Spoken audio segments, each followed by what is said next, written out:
And we are live. Hey, everyone. I know we're right on time. Sweet. Right on time, right on time. I thought we were going to be late because I was running a little behind. That's all right. Hey, beautiful people.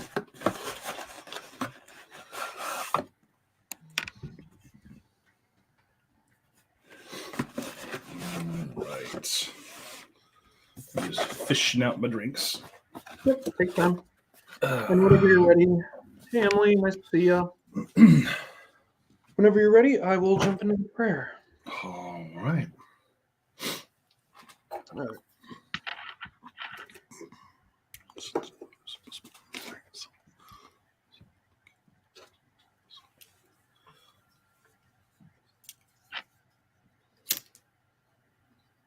Ready to begin?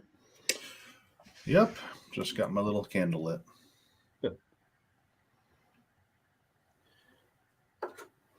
Hail to the new gods and the new paths that they show us, that they carve for us to bring us to them.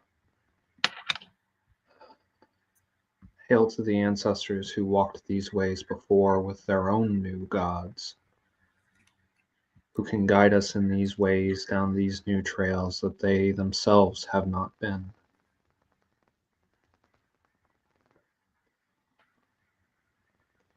Hail to the wandering gods and the laughing gods, howling and crying, full of sorrow and joy and laughter and pain. All that is, you are, and you show us, and you bring to us. Thank you. Thank you for your presence, for your work, and for the blessings that both are, to us and to all those around you. Thank you. God warm you and keep you. God warm us and keep us all. So, Well then, how are we doing tonight? I am doing pretty damn good. I'm looking forward to this. I've got a bunch of, speaking of new things, I have a bunch of new drinks, including a Griffin Claw Brewing Company Sin Repent Repeat Punchki Stout, which I'm going to be trying for the first time tonight. The Von Trapp Dunkel. I may try that, which is what this looks like. It's really pretty. So we have a Total Wine near us, so there's a bunch of really cool stuff to try. Yeah. We have a Black Bavarian style lager tonight. Nice. And then there's this interesting vanilla corn English style porter ale with vanilla beans. Okay. So never tried it. Yeah, it's an English ale, so we'll see how this goes. And then there's Lansing Brewing Company's Joe in Black, which I had to because of the because of the can. And then finally there's the New Holland Poet American Oatmeal Stout. That's pretty solid. I've had that a few times. I've never had actually the majority of these I haven't had, so we shall see. And then there's a Flensburger Dunkel, which we picked up. I love the swing tops. So this was a German import. So we'll see how this goes. How about you, Andy? What you drinking tonight? I've got this is some of the mead that I made, the prickly pear and juniper and ponderosa mead. This is the one off the lees, which is, I figured I need to drink it at some point. Not quite as pretty as the rest of it, but still good. It mostly dropped, but it still has some weird haziness in it, which I don't know why. That may just never drop out. Just. Well, it dropped out of the other two. So I don't know why it didn't drop out of that one. Maybe it'll just after the 3 months it'd drop out, but I wasn't patient, so still tastes fine. Yeah. And then I have decided to get the fancy. I haven't had it in a while. I brought out the Lagavulin 16 year. Inspired by Sarenth's adventures in expensive whiskey the other day. Yeah. Sarenth has had actually a decent amount of expensive whiskey because you've had some of my. We killed off my bottle of Middleton Very Rare. We sure did. That was excellent. Yeah. And Kat says evening. And hello. Hooray. Yeah. Apologies to a lot of our regulars who will be catching this after the fact because it is at 11 o'clock Eastern time, which is quite a bit later than we normally go. But work schedules are how they are. Easier for my side of the country. So. This is true. Tonight I am drinking a kind of a painkiller. It's a painkiller number 3, except I subbed in for 1 of the ounces of rum. I subbed in Grand Marnier just to kind of punch up the orange a little bit. It's very tasty. Also, it is, aside from that, a true to copyright painkiller because my partner picked up some Pusser's rum while they were on a cruise and gave me a bottle. And nice. I have very mixed feelings. By mixed feelings, I mean negative feelings about the idea of patenting a cocktail recipe like that. But also, Pusser's is very good rum. So, a painkiller, Emily, is a rum cocktail that is orange juice, pineapple juice, cream of coconut, which I'm using, very cheap store-bought cream of coconut. The squeeze bottle. The squeeze bottle. And then rum. There's 3 variations: number 2 and number 4, then 1, 2, and 3, which is 2, 4, and 6 ounces of rum, shaken and strained. Usually served over pebble ice, usually with like various kinds of pineapple garnish. I didn't realize that was the difference in the numbers. That's really good to know. Yep. More drinks should come in strengths that way. Yeah. No. I mean, technically, any drink stronger if you want to, but yeah. And the idea behind it was when it was originally developed at the Soggy Dollar Bar is I think the name of it. Soggy Dollar, nice. So it was according to my understanding at least, the painkiller was developed at this bar in the Caribbean, and the island that it was on did not have a dock, so you had to literally jump out of the boat and wade into the shore, and so any cash you had on you was soggy because you had just walked in through the ocean. And the idea was, well, you get a painkiller, and depending on how much pain you're in, how much pain you need to kill is the number that you order. Nice. Okay, that makes sense. Yeah. And I had a shit show day at work, so I decided we're going to. I'm sorry to hear that. Yeah. Oh, I wonder if Emily picked this one up. Dragon's Milk Reserve Oatmeal Cookie. Oh, interesting. That sounds really good. I think I'm going to leave that for her because, I don't want to die. I really like the Dragon's Milk Reserve lines. Like Dragon's Milk in general is pretty solid, but their reserve lines they do a lot of really interesting stuff with, and I really appreciate it. We don't get the reserve here. It's right. So we get what's it called? We get Founders all the time. I'd expect more from New Holland as well, but I don't know. Maybe it's just Founders. Maybe it's just because I keep buying the Founders. They keep getting more Founders. That's legit. Well, and Founders just has a better distribution network than New Holland does. They well, I can find the regular Dragon's Milk in the just in the regular grocery store, just half a mile from here, which is really nice. But ooh, nice. Never seen anything fancier than that from them. That's fair. So into the kind of topic of the night.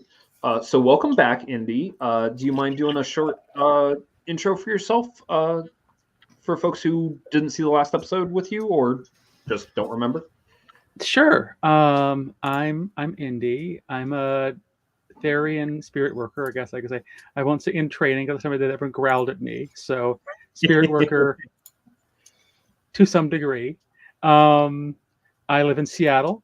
I have I work with under learning about a pantheon that unattested pantheon called the Wanderers. Thank you for shouting them out in your intro prayer, Maleck.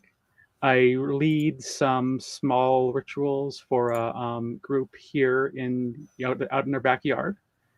Seasonal rituals for that, focusing on the Wanderers and an animist perspective of Seattle. And yeah, that's me. Last time I was here, I talked about, I think, Therian stuff. Now I'm talking about the Wanderer stuff. Mm-hmm. Excellent. Also, Pack Tradition. Also, Fellowship of the Phoenix, which is a local queer pagan group. Yeah, all my Excellent. Name all of my various associations. Yeah. Yeah. Yeah. So, wow, my brain really just fried for a second there. Sorry. Tell us about the Wanderers and how you met them, I guess. Oh my gosh, sure. Yeah. I should have expected that and to have prepared some sort of answer. But like the way this happened is I've been and this sort of ties in what I talked about last time. I've been noodling around with some degree of spirituality for ever since I was in college. Before that, really, ever since I really got into sort of like run into Therian, went out of just the general I like animal people furry culture and into like realizing, oh, I really feel like an animal person, like Therian culture, right? And to me, that always struck me as like something that this implies something big about me, about the world, about everything. So a lot of my kind of spiritual exploration was in the name of at first understanding that. That's where I got into just doing energy work, thinking about cosmology, and over the course of years, kind of doing this in kind of a hobby way, I had had a pretty solid. I had a cosmology that originally came out of a role-playing environment that then kind of grew into something that I sort of practiced with, on a magical level because it really worked. But as I moved forward, I sort of like leaned more and more away from the strictly like magically operant to more the kind of devotional spirit work animism kind of thing, because a lot, again, having come at this from the perspective of being, feeling like I'm a non-human, spirit something, my experience of that was very tied to the spirit world, tied to there being a spirit world and experiencing it. I seem to have some degree of, facility or just inclination toward just doing journeying, originally just kind of for fun and curiosity, which really led me to a really, look. Andy found the tradition. I do a little spirit work. This is the exact same thing that happened last time you were on. It's fine. I know. Why is this always happened to me? So we say the same things. I discounted myself less this time. It's a slow road, okay? Interesting. That's fair. I'm improving. Yeah. So, getting very experiencing the spirit world really drew me more to an animist worldview, which drew me more to like the being drawn toward making relationships with these spirits rather than just doing the compel spirit to do thing for me approach. And so that naturally led to like the question of gods, right? Particularly because I was in, everyone's seen, right, the pagan discourse of, oh, what god are you, what's your patron god? What god are you sworn to? All this kind of stuff. Nope, I've never been in a heathen circle ever. And so I thought about this a long time, right? And I said, it seems very important. I'm definitely had that kind of young pagan like Pokemon feeling of get the gods, collect them all, collect all the gods, find my good god partner, cool stuff, find my class and my class and race, and get some levels in spirit worker, right? Dionysus, I choose you. And I also growing up as a nerdy book fantasy prone kid, right? I had read a lot of the myths already, right? I had some passing familiarity with some Norse mythology, some Greek, a lot of Greek mythology, like you do, just because you grew up in the world. But so when I was like seeking around, never really felt a strong connection to any of them. Like none of them really quite vibe for me. I always got this impression of each deity, each pantheon is really tied to a culture that I wasn't tied to, not in the sense of like blood or anything, but in the sense of almost like values and like vibe. This is particularly at a time where I was very into, and I still to degree am into, science fiction, transhumanism, post-human, all the kind of weird, future, and related stuff like postmodernism and queer theory and all these kinds of things too. And all of the things with existing pantheons that I was exposed to at the time, I'm saying the very careful way because I know that's not the whole story, but I was exposed to at the time, they felt very, they were presented to me in a very archaic way.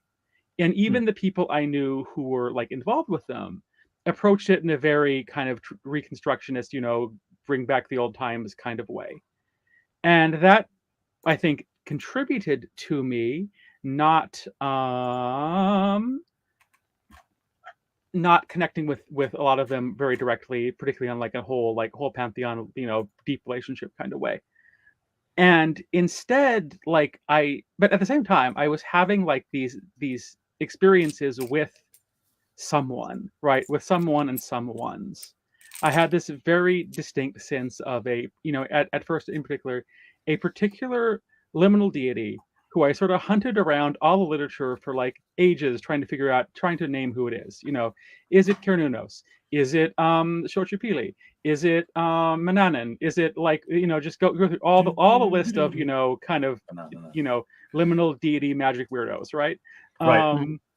And ending up with at one point almost frustrating, I got the vibe from them that said, look, if you don't stop the syncretizing, I'll just go away. Basically meet me on my own terms. And I'm like, all right. I find that really kind of fucking neat, actually. Like, yeah, not to be too shiny grabby, but I appreciate that you've got a god who's like, no, I'm solidly myself. Stop trying to blend me like this is a mixer, and just come at me. Yeah, and yeah. I can appreciate that because coming out of a background where things are away, and when you're in the Catholic Church and things are away, and it is only this way, sometimes that can be very limiting when you run across syncretic gods. But I also think that blending everything with everyone, this punchki may not go with that mead, and mixing the two might be somewhat disruptive to my stomach lining. I just find it really fascinating that you've got a god or series of gods that insist on being encountered in their own terms. And it's I don't find them to be it's really interesting. They're not, strictly speaking, ordinarily exclusive. They're one of the really sort of core understandings of them is that they are very multivalent and pluralistic and all that kind of stuff, but they're also I think it was really to understand them, I had to understand them like by themselves, not try to connect them to someone else. Because I think the point they're trying to make is that you can figure this out by yourself. You don't have to necessarily go with existing traditions. So basically, I had to start from scratch, right? I started with this sense of liminality, this associations with dancing and like flowers, and this kind of symbol that just looked kind of like a smile, right? Just this big upward arch kind of symbol, right? And so basically I journeyed on that, and I, ecstatic practiced on that and stuff for a long time. And more and more sort of got then coalesced as like the dancer between. The dancer between, who has symbol, again, there's your dancing between being liminality. They have antlers, which to some extent is that upside down curve kind of shape, is actually an antler shape as much as it is like kind of a smile shape. Gotcha. And I was going to say about that. The especially the tricky part was that them in particular, one of the sort of hallmarks of them, which was like both tricky and useful, is one thing I learned with them very quickly. Like I said that they said such and such, stop syncretizing me or go away. They didn't say that. It was the vibe I got, because they, in particular, out of any of my deities at all, don't talk in words. It's all impressions and felt inside kind of things, to the point that it's actually kind of a useful discernment technique, where if I get words in my head, I know it's not the dancer. It's, in that case, when dealing with dancer, in that case, it's probably something inside me. But there's a very like specific sense of just like, knowingness injected into your head, like remembering something that you didn't experience before, that kind of thing, which is how I experience their particular, God phone, for lack of a better word, right? Which is very different from how my experience with other spirits, other gods, other kind of thing. Ordinarily, I do hear stuff. I get senses, in the senses that, I get senses in language more often with other folks, but with the dancer, it's senses in, vibes, for lack of a better way of describing it, right? And so from there, I started like getting that sense and getting this, having that awareness, like logically, okay, gods don't exist in a vacuum, right? Gods are part of, again, like I said, gods are tied to their culture. Gods suggest, and gods are generally in a family, in a pantheon, in this kind of thing. So I started listening to and journeying on, and in the end, kind of experiencing the myth of kind of what's the foundational like Wanderers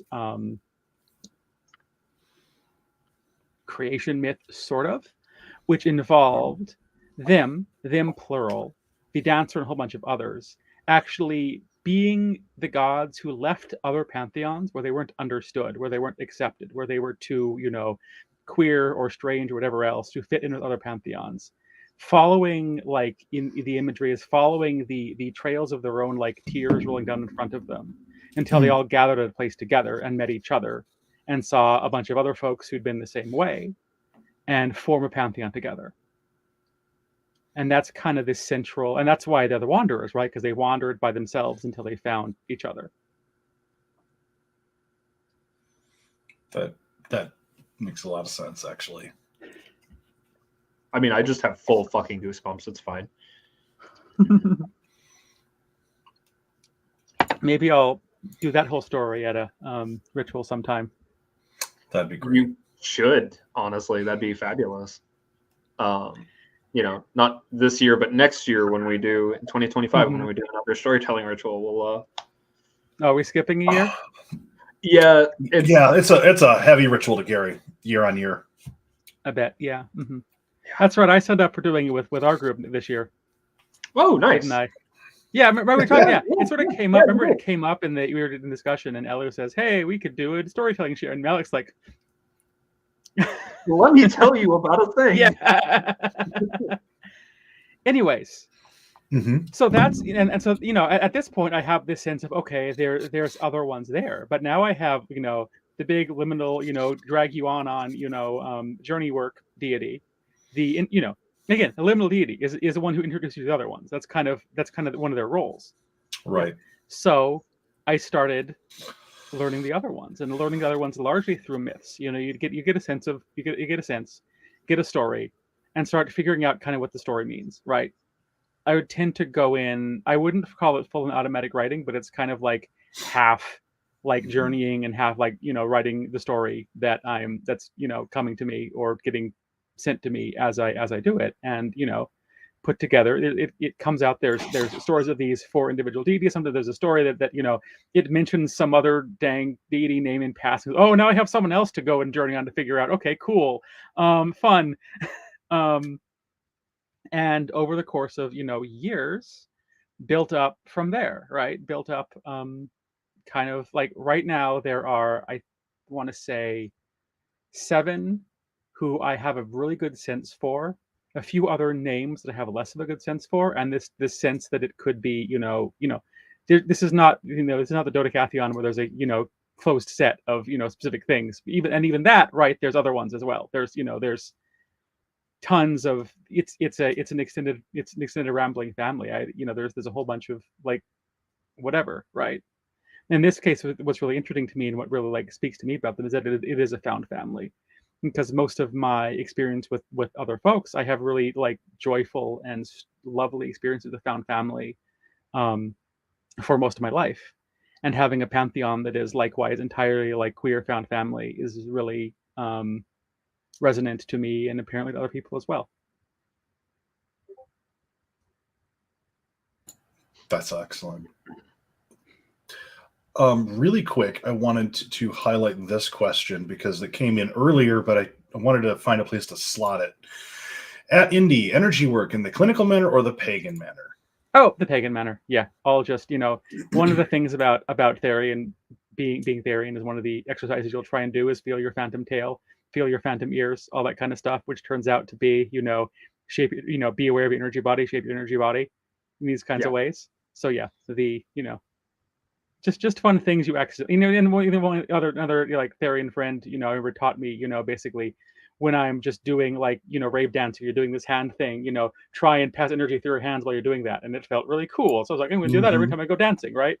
So just, just these little things you just learn as a weird kid on the internet. Right. Right. Especially if you're growing up in the same era that I was, when all the weird kids were on the internet doing weird shit. And it's like, oh yeah, if you just like rub your hands together really quickly and you feel that buzz between them, and then you separate your hands, and that's what energy feels like. It's like, yes, that's also what your nerve endings feel like when you overstimulate them. But it's useful. Interesting, fairly tangential story. So when I was first starting out with stuff, I always kind of thought of myself, because I pretty naturally took on several shapes during Journey and stuff, I thought of myself as a relatively shapeshiftery person. And am now coming to realize, no, not really. It's just that I have several forms, and I just slip into those fine. When I try to do something beyond that, it's much more difficult. It's funny you mentioned that, because I almost had the reverse. I had a few forms. I have a few forms that I experienced there, and I just figured, okay, cool. I'll try and shapeshift now. I tried to. It's hard. I can't do it good. Coyote's mad at me because I'm bad at shapeshifting. That tracks, honestly. Coyote's like, get good. I raised you better than this. Throw me off a cliff and ask me to turn into a bird, why don't you? Yeah. Actually, definitely a journey that I've been on. That tracks. That's definitely a Coyote thing. Right? Yeah. I think it's important to kind of point out, as we talk about like Coyote, like some of us may well be talking about the various native coyotes or coyote. Like it kind of depends on where you're coming out from. So I think one of the fun things about encountering gods and spirits and all that in America is you kick a rock the wrong way and you're going to have a god cross your path. I think, unlike the assertion that American Gods puts down, I think the reverse is actually true, in that America is so chock full of gods that it can be somewhat overwhelming at times. And I think your experience with the Wanderers kind of speaks to that. Yeah, it's funny you mentioned that too, because I think another part of the story that I kind of left out, being even earlier, is that I grew up in New Mexico, in a place that was really surrounded by, active living native cultures, which was a thing that was really like, that you could encounter directly in a kind of non-anthropologicalized way, right? And just living in a place like that just, to me still always, it feels full of magic, full of spirits, like, in a way that lots of other places have been like, do not. I mean, Seattle's good too, but New Mexico is just alive with freaky stuff all the time. It's great. And just there's a lot of stuff it was just, Coyote stories is just kind of around, it's entirely possible I heard coyote stories before I saw Wile E. Coyote on TV, right? It's entirely possible that is true, just based on what Where you sort were, of things what sort of like storytelling things you go to when you're 4 years old, in New Mexico, right? So it's I don't claim it's part of my culture, but I claim it as part of a thing that I was very much exposed to, like, growing up still. Yeah. No, that makes a lot of sense. Emily says the small amount of experiences that I've had with some of the wonders have been intense and moving, very queer, expressive, connective gods and spirits. I would very strongly agree with that. I fairly intentionally, and Indy and I have talked about this pretty extensively. I fairly intentionally don't dive into wonder stuff because I can hear the call, and it's very connective, and it's very moving, and it's very powerful stuff. And I'm so busy, and I don't have time. I'm like, you're wonderful people. Also, I'm so busy, and they're like, yeah, kid, come back whenever. Yeah, hit the snooze button for a couple of years, come back to it, basically. Yeah, basically. When you've calmed down some, come, we'll hang out. But I mean, that's kind of the nice thing about American polytheism, which I feel is quite distinct in some ways from other forms of polytheism, such as European or even Near Eastern, Southeastern, Southeast Asian, and all that. I think that one of the things that, for me anyway, strikes me as an American is that we are not really beholden to one particular pantheon in the way that I hear some Greeks talk about it, who are ethnic Greeks, where the expectation is that if you go outside the pantheon, this is a weird, not done thing. There's a lot of part of this is that pretty early on in my journey as a polytheist, I ran into some really, shall we say, ethnically tied Hellenics, and that there is a certain amount of we swim in our own waters kind of feel there that I don't get as much with American polytheism, and I think has become more part of as more people are ethnically inclined or are I'm trying to delicately put this, but basically the more that people cleave to what remains of their heritage, I'm seeing vestiges of this, but I still haven't experienced it here in American culture with regards to various gods that I have when encountering people who are, this is our culture's gods. And it's like, okay, that's great. Yeah. But your gods have traveled, so now what? Yeah. And it strikes me as being, go ahead, Maleck. No, you first. Please go ahead. I guess that strikes me as being to some degree like ahistorical as well, because like the examples like Hermanubis, in the right, which I mean, there's parts of it that are like less good too, like the Religio Romano, where it says no, they're serious. These gods actually which is kind of the bad version of the same thing almost, but they're still like accepting that the gods may cross cultural boundaries. Yeah, right. And this strikes me in particular as a combination of, and I'm using these words slightly loosely but fairly deliberately. So let me explain what I mean after I use them. A combination of diasporic colonizer thing, where right, because one of the major ideas in kind of colonial studies is that, well, white people did it to themselves first, right? You colonize yourself first, and then you go colonize everyone else. And that's absolutely a thing.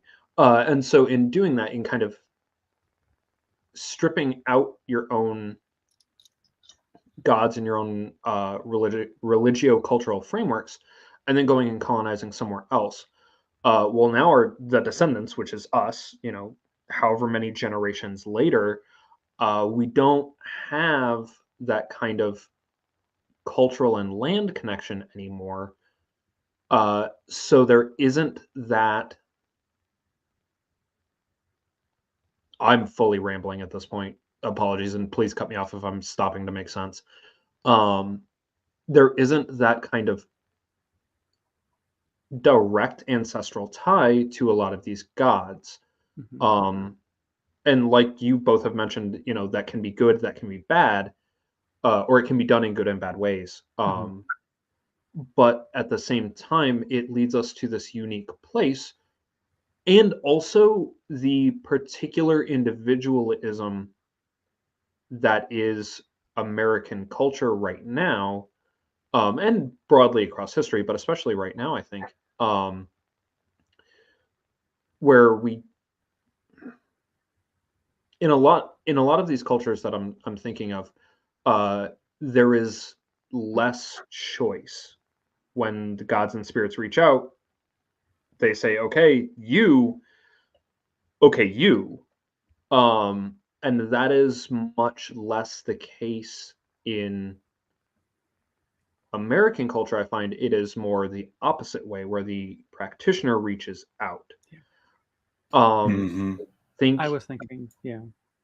and I think that's a kind of interesting case where it's this perfect storm of factors of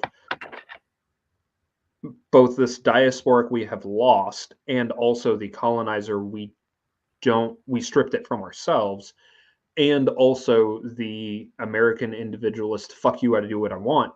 Mhm. um, Mhm. that leads to, well, we don't have a home and we're not going to be told to go home, so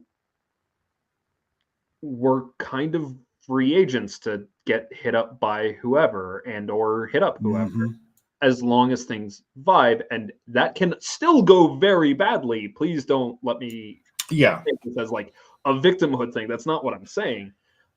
Like, there is obviously in the pagan sphere just a shitload of appropriation that is very bad and approaching these gods and spirits in very bad ways. But at the same time, it allows for, I think, more room for new gods like the Wanderers, like the Pack Spirits, Right. to come through and say, "Hi, please pay attention to me," and also for this interesting syncretization between pantheons in big quotes, but still, Yeah. that may not have made as much sense if you were living in the place where those gods were originally discovered. Mhm. So I want to kind of highlight some comments we've got. Yeah. So I always thought that I was very human shaped and had no other forms of shapeshifter abilities till the last few years. I feel like historically that bringing in other gods was often, if not always, a thing. Today, current politics, even in America, and my experience, get in the way. I'll definitely agree, which is Yeah. kind of where I was getting at, because Yeah. some of these Hellenic Greek types that I ran into were very American. Mm. You've of course got the YSEE and the Golden Dawn types from overseas, which generally speaking are kind of pieces of shit. Not to put too fine a point on it, but you've got this situation now where we are very much in this era of figure your own stuff out, and now what? Yeah. And I wanted to kind of highlight this because it's really getting to where I'm getting to with this idea of Yeah. with the new gods. Like at Sarenth, are you talking about people not wanting others to worship their gods, or people not wanting to bring outside gods in their practice? And it's kind of both. Yeah. So it's almost like, hi, we were colonized, and now that I want my own spiritual enclave to dictate what goes on in these boundaries, because I'm a diaspora and a minority within a diasporic culture or colonizer culture, and I don't know where to slot myself. And it's generally speaking, I will say, because of how racial and ethnic politics have unfolded in America, this is where I definitely agree with Emily that the politics get in the way, partly because whiteness itself being the social political construct that it is, it rears its head every fucking time we talk about gods in this America, because a lot of people's understanding of the gods in America are the alabaster colored statues, which are literally denuded from all of their features and colors and pigmentations. Because when you actually look at what they were painted like, it was more like an Andy fucking Warhol painting.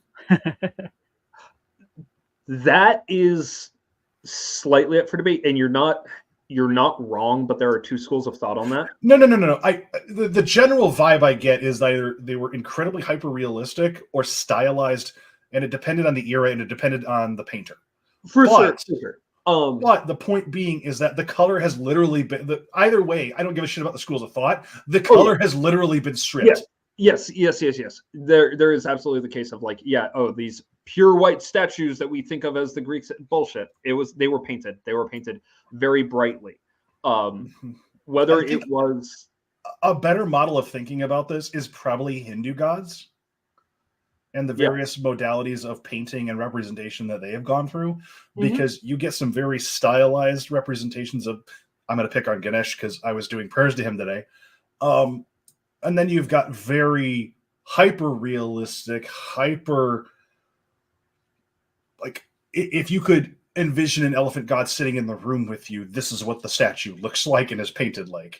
So you've got very different representations, almost like the difference between comic book art deco, and hyper realistic Frank Frazetta paintings. And it's like, at what point in history you're looking at is the snapshot you're going to get. What I'm mostly talking about with regards to new gods, which I find incredibly interesting, is that you're encountering these wanderers as full color, fully involved beings unto themselves that don't have literal whitewashing as part of their heritage. And you're encountering them on their own terms and got the vibe of encounter me first as I am, and then you can move around from there. So kind of in a very meandering kind of wandering back to the point, I find it incredibly interesting that not only are these gods incredibly fucking queer,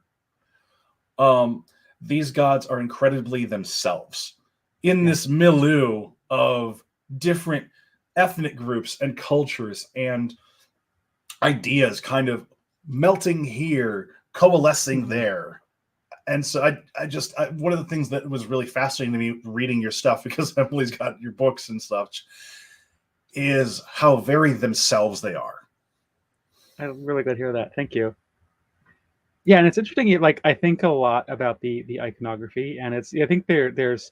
I wonder if this is maybe a bit of the of the Christian baggage in me, where I tend to not be drawn towards. This is really complicated to put it. Depicting them in any concrete kind of way.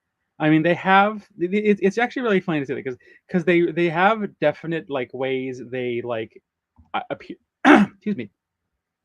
Appear to me as very like embodied, very like I could describe their features. Side note, they don't look like humans because I'm a big old furry weirdo, right? But but generally when I'm depicting them, I depict them and really make a point of describing the depictions of them as being like not anything, but as being very kind of multifarious, right? As you know, here are the aspects about here are the aspects you might see in something to recognize it as the singer in silence or the play with light, right? But I don't know if I personally will ever sort of try to draw a picture of one as a fully rendered anthropomorphic icon. Which is not to say that I don't experience them that way. It's just not how it's part of it. The other part of it, I think, is I don't want to tell other people how to experience them to that degree. I don't know. No, it makes sense. And they do. Can you feature Emily's thing there? Which one? The most recent one from Emily there. Oh, this one? Because they do have a lot of like. It's a quick note. They're not. I mean, they're all kind of liminal, but some are more liminal than others in a way. But I think that they do have a lot of fluidity as well. I think that's really part of it.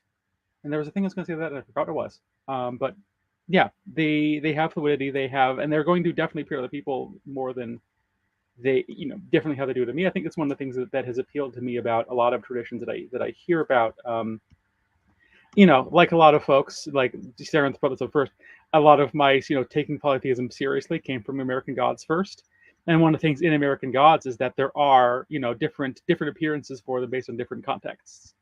And my other tradition, the Fellowship of the Phoenix, it has a very similar approach to how I talk when they have their gods, which in their case they're very like they correspond to kind of different roles of stages of life and roles of being a person in the world, right? But they don't have they have like names or descriptors like the youth or the explorer, but they don't have specific manifestation. They don't have specific this. The youth is always carrying this and looks like this and has blonde hair. It's very one of the rituals they do is like imagine this. Imagine how this energy manifests in how this divine energy manifests for you. And the wanderers are a little bit like that for me. They have other things they kind of carry along with them, like symbolically. But you're right. There's a lot of fluidity there, and I think that's really it's one of the exciting things about them for me. I was just answering one of the comment questions. Yes, please don't. I'm curious about that too, so I'm going to take a moment to read it. Yep.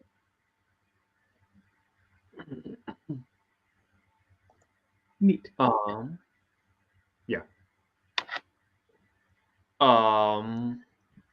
I actually wanted to turn the question around a little bit because I realized I sort of went off run. Why people pick Pantheon, how people pick the Pantheons and stuff, and like my experience of them, which is that they tend to be tied to cultures and values and that kind of thing. So I think I would turn it around on you and even like the people in the chat of how did you end up with your particular pantheon or pantheons? How did you end up like focusing on the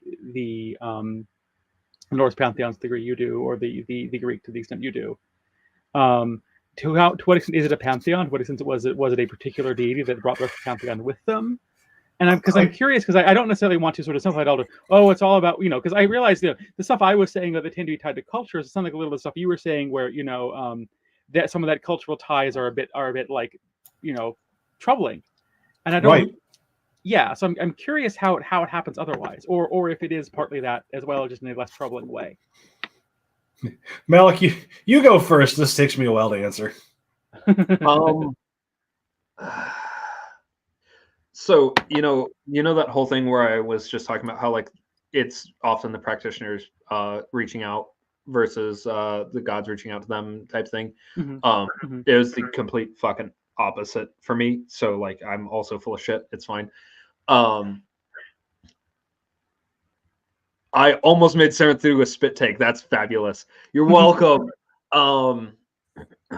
You're a fucking prick and I love you. So the thing that with me, I had always been, despite cultural pressure, I had always been interested in mythology, especially Celtic and I mean broadly Celtic, not just like British Isles Celtic, broadly Celtic and Germanic mythology, and I mean like also Greek because I'm in America and therefore we're going to get a lot of Greek mythology, but it didn't quite resonate the same. I'd always been interested in that mythology in a way that wasn't just like, ooh, neat story. It was in a way that really vibed with me personally in a way that I did not have language to understand. And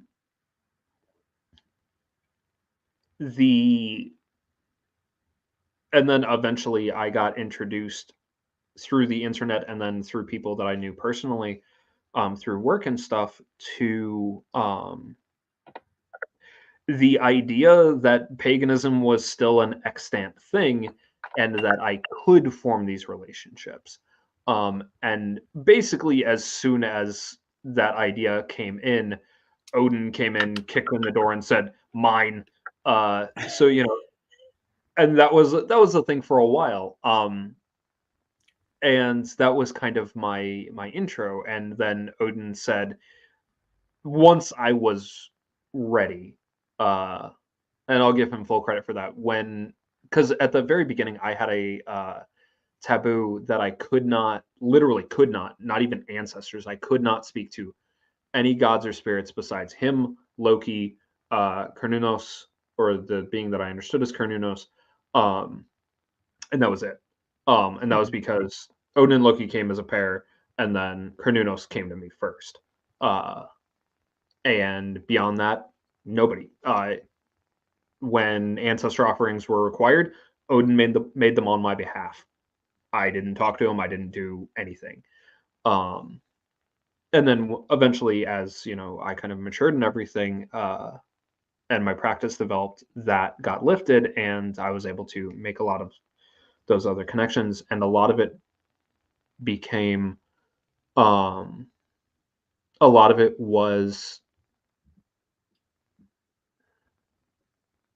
hey, come meet my family, or as I am now understanding it, hey, this one face of me, I'm going to introduce you to this other face of me, but you'll figure out that it's going to look like it's two separate people until much later, when you're going to figure out that it's actually been the same person all along. But that's going to take like 6 years, so don't worry about it.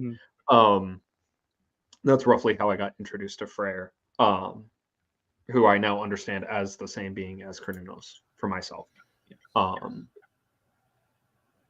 But so it was very much a neat yoink for me. And at the same time that all of that was happening, in a very similar way to what you've talked about, Indy, I understood myself as being, and I always had, even though I did not have the language for it and did not allow myself to explore that side of things because cultural taboos, I understood myself as wolf. And that led to the experiments that led to me meeting the pack spirits, that led to pack tradition going off like an avalanche, because that's how the pack spirits do.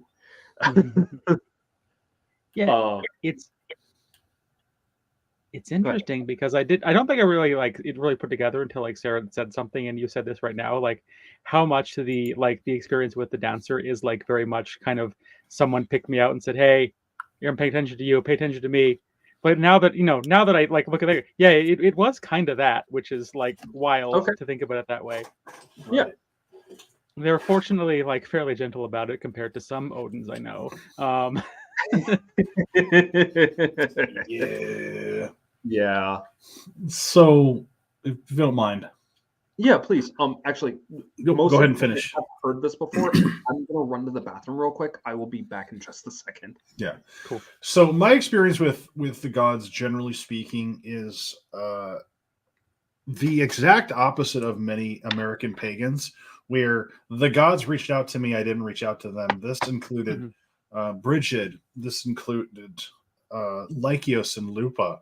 Lykios, when I first started worshiping Apollo Lykios, was exceptionally fucking early in my practice, and early in the 2000s, 2006-ish, no, 2004, excuse me, 2004-ish, was when Brigid, Apollo Lykios, and Lupa reached out to me. And so, from the beginning, Pantheon, what Pantheon kind of has been a thing for me, because no one god has been straight jacketed into a pantheon for me. It's always been really about what personal connections they're willing to forge, and what kinds of background information I can glean from their mythology, from their myths. Excuse me, not mythology even. So I think it's to me, a lot of the things that you talk about with regards to encountering the wanderers and coming across them, or them coming across you in some cases, in a lot of ways, I vibe with where you're coming from, because the difference between us is that your gods don't have this wealth of mythos behind them that I can reference in a library. I have a chat book, which is nice, but I can't reference them in a library. And I think that's honestly, after a certain distinction, that's it. Because so many of my relationships with these gods is incredibly fucking personal.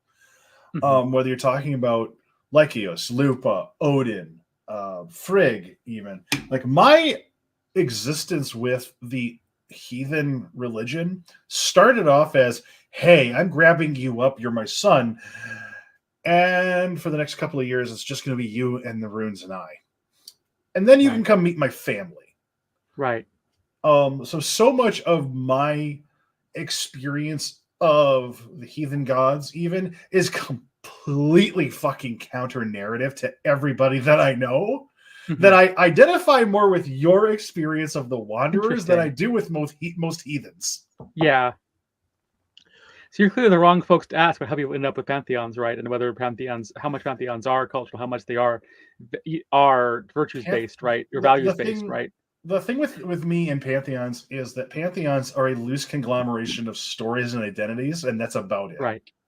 Yeah. Because they're just ways of organizing information. Well, I'm not tied to them. When I say pantheon, I'm always using it as a synonym for family, right? I think when I think of pantheon, when you said that you introduced you to family, right? I think that's really how I experience that as well. Like you said, it's there's a lot of, and that's what I would have said. Odin introduced me to the pantheon because it's the family, right? Which maybe even pantheon is I wonder if I'm giving people the wrong impression talking about pantheon that way. I think for me, because of the way that the tribes or clans or groups of gods works out in heathenry, I think treating pantheon as family is it doesn't work, because you've got at least three, if not more, so the pantheon distinct tribes of gods. Got it. So you've got the Asir, the Vanir, and the Jotnar as broad categories under the pantheon of heathenry, but pantheon really, it's a Greek term, it's being imposed, it doesn't really work. That makes sense. Whereas whereas like if you consider like in Greek, where the term came from, it is a family. It is one very rambling, screwed up, large convoluted family. Yeah. Well, this is the issue with dialogue between academic terms and context. I am almost always when I write, I'm saying pantheon, which means family, or found pantheon, which is invoking found family kind of thing too, which is really interesting. A thing, because I could hear y'all while I was in the bathroom. That's fair. No, you're also, my speakers are loud and my house is very small. I wanted to highlight this. Yeah, I think really, Indy, the big difference between, I'm going to say yours and ours, even though I am very genuinely the halfway point between, between yours and ours experiences with the Wanderers and the heathen gods is that one had extant myths and the other didn't. So it's funny, when you went to use the bathroom, like that was actually the point that I made. As soon as you got up. And that's really what, that's the thing I'm trying to highlight, right? Is the thing that you said, which is like, it's these experiences are nearly identical. There is variation for person and etc. But the stories, I mean, if you compared them to each other, those are the same story. There's some variation, but those are the same story. Really quick, something just kind of hit my brain. So I have a friend, PSVL, and experience of the tetrad. Imagine pluses next to the name. Their experiences with that come out of an organically developing relationship that reminds me very much of your organically developing relationship with the Wanderers. I would love to see the two of you in a fucking room bouncing ideas off each other, because I find their perspective on gods and birthing gods and literally bringing new gods into the world fascinating. For a similar reason that your found family of gods is fascinating to me. Not because, they're not mine, but because they touch on so many different touchstones between groups. And I find it just... that sounds fascinating. Yeah. I don't know. I mean, I've seen the name. I don't know too much about their work. I'd be totally down for having a conversation. Pistephanus varius lupus is Yes. a polytheist that I've known for a long, long time. Highly recommend their work. It is dense. Can you find the link to Air blog and throw that in the Discord and or the chat? Yeah, let me do that right quick. Thank you. Thank you. While you're doing that, I want to try to finish this thought that I was expressing. Yeah.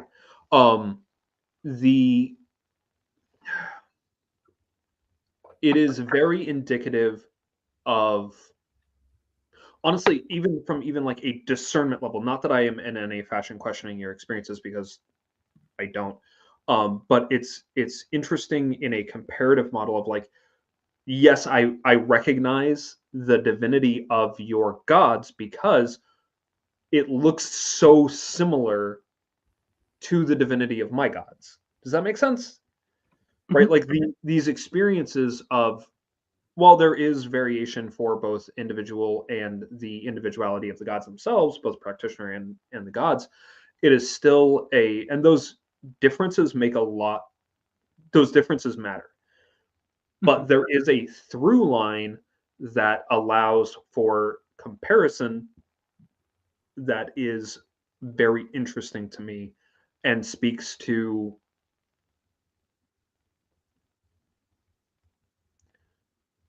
we're still touching the divine, whether or not it's the same divinity. Yeah. One of the really interesting things for me, and it's, part of this comes from just me being a philosophy nerd all along, right? This question of like, what even is a god, right? This is a question. This is a thing that I first remember thinking about way back in college or high school, before even I got deep into this as a this is just very much this is me leaving Christianity, trying to figure out what I believe now, believing that's a bunch of weird stuff, this idea of a god is what happens when you take the divine and try to have a personal interaction with it, or take the ineffable, try to have a personal interaction with it, whatever. I think one of the interesting things is that the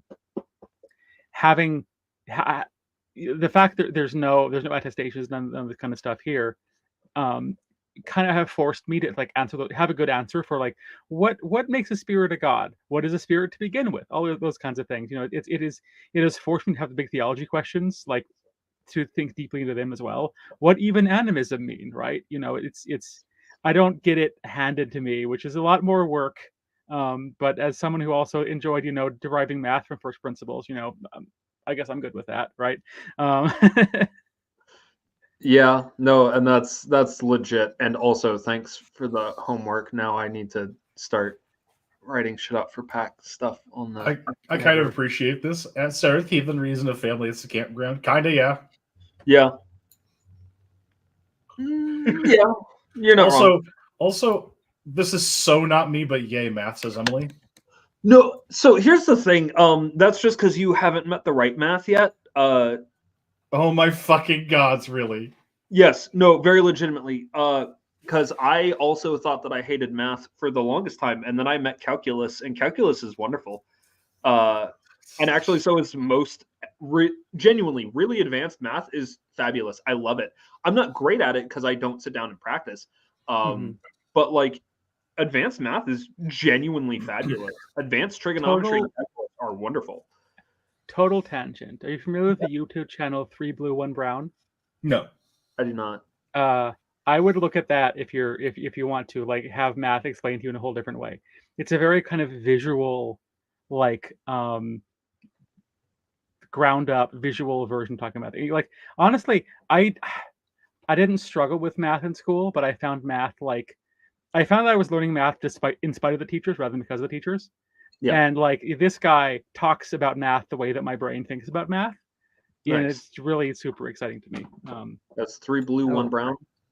Yeah. Yep. I'll post it in the the chat really quick. But that's very very tangent. But yes. No, like because the thing is, so when I was coming up and learning philosophy, like math was part of it, and I kind of would skip over those points until I could get to a point where I was like, okay, I understand this concept, and then went back and then looked at the proofs of philosophy, and I was like, okay. Yeah. So I get it, like, I'm not a huge math nerd. Like, my partners are more math nerds than what I am, and I appreciate them for that. And I'm gonna give 3 blue, 1 brown a shot, because you know what? I'm always interested in how to learn different, because maybe my issue is that I haven't found the right math. You may be entirely right. Not everything is for everyone, right? It's it strikes me as a very different way of working. There's this whole, again, super tangent. There's this whole like great metaphor about math teaching, where like the way we teach math, basically the thing I said, I have never met a mathematician, and surprisingly I know several. I've never met a mathematician who isn't. This is a mathematician friend's quote.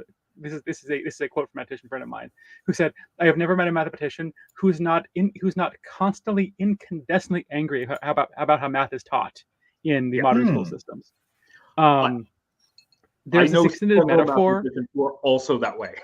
Yeah, there's this extended metaphor that's a pretty well-known paper from like 30 years ago, I think, about if they taught music the way they teach math, all of the elementary school stuff about all of the stuff about music until way into college level would be about how to read music and how to properly write the notes, because the way they teach math, yes, but because the idea that math itself is the expression of the ideas behind the symbols, but everything is so focused on the symbols themselves as how you do math. Yeah, it's very, and that's the thing that really got me. The reason that I say now that I'm not super great at math is not that I'm not good at the theory behind math and the like mathematical formula and stuff. That I can grok. It's fine. It's fabulous. I can tutor other people in calculus. But when I sit down to actually crunch the numbers, I'm terrible at it, because it's all about it's the number crunching, which I'm not good at. And that's genuinely mostly because of practice, and I refuse to practice it. But yeah, it's yes. If you know how to listen numbers sing, and you just have to know how to listen and also be shown the music, and that takes the correct kind of teachers. I spent a number of years spending an inordinate amount of time with mathematicians and physicists, and yeah, that was a lot of what I got. I was a physics major for a couple of years until, ironically, a bad math class scared me out of it. That tracks, honestly. One of the things that really sold me about the YouTube channel I mentioned was how it re-explained the math class I noped out of in a way that I actually understood, and I was like, well, dang. And no, I'm kind of glad I'm not a physicist, because computers pay much better than physics does. But That's fair. Which math class was it? Linear algebra. That'll do it. Yeah. I never took linear algebra, just to be clear. I never got that high, but like, no, that'll do it. Linear algebra is an entire semester of learning different names for the same 3 incredibly boring operations. Yep. I also wanted to mention that while they are incredibly similar, math logic and formal logic or philosophy logic are incredibly similar, but there are key distinctions. I don't know what those distinctions are, but they do function very slightly differently, and that lead to different and interesting conclusions. And the overlap and distinction between them is an area of active study. And I vibe better with formal logic than I do with math logic, and that's why I am an English person, not a math person. I also want to say that there are whole schools of philosophy that don't rely on formal logic arguments. And I have a philosopher friend who's very sad at me for pointing this out, but I think that's saying philosophy needs to be founded on formal logic is a very Western, incredibly extracted way of talking about philosophy as well. You're completely not wrong. I was glossing over that, but really quick. Indy also has connected with divination spirits for the system. They are spirits that are still connected with, but experience them in the spirits the same way as the runes. So, riding this tangential ship, I think that where the intersection between these formalistic, formulaic ways of thinking are really broken up by our modern pagan experiences, and using pagan in probably the broadest term possible, where I think that we kind of break the chains of logic and philosophy as we've been taught them, whether you're talking about math or whether you're talking about philosophy itself, is the personal experience.